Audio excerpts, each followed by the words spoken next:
Mahina nga lang ang tubig. Pero maganda. Tara, samahan nyo kami mag-stroll. Kung mahilig kang maggala, kasama ang mga barkada mo, panoodin mo itong video na ito. Pupuntahan namin ang isa sa pinagmamalaki ng bayan ng Lubo, ang tulay na busog, na tinatawag din na biyak na bato, na matatagpuan sa barangay Nagtuktok, Lubo, Batangas.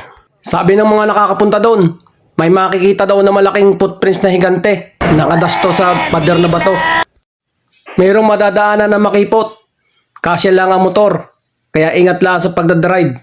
Siguro, yung ibang may mga sasakyan na 4 wheels, iniiwan na at nilalakad na nila. Anong hirap pala dito? Medyo mahirap nga pala ang daan dito. Kaya kailangan magdandahan kung motor ang dala. Iniwanan namin dito yung motor.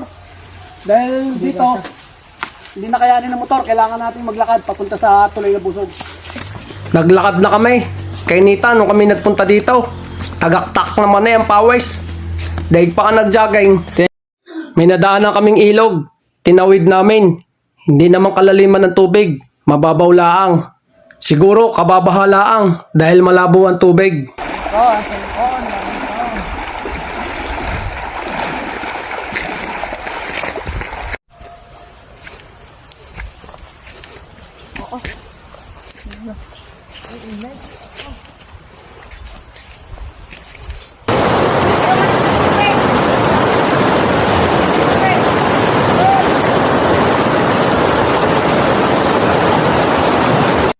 Nandito na kami sa tulay na busog.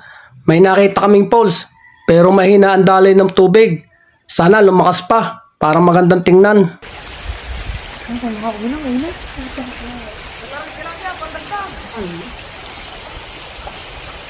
Nandito na kami sa tulay na busog. Kaya makikita ninyo.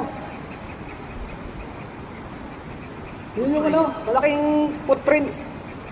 Sabi, ang matatanda. Ito yung paa ng higante na nasa bato. Bakas ng alok. Tama-tama.